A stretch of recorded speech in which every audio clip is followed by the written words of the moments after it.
চরিত্র তোমার ভালো আর সত্য কথা বলো।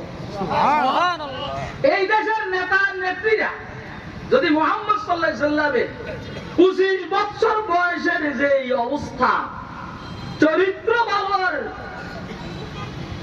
সত্য কথা বলা, এটা যদি এই দেশের নেতা নেত্রীরা বলতে করতে অভ্যস্ত হতো, তাহলে এভাবে জুতার বাড়ি আর গাউর বাড়ি খাইয়া দেশ থেকে পলাইতে হতো।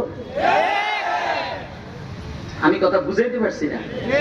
হ্যাঁ, লিহুসনে খুলুকিকা ওয়া সিদকি হাদিসি, বলেন এদেশের কোন যুবকের বয়স 25 বছর তার চরিত্র ভালো?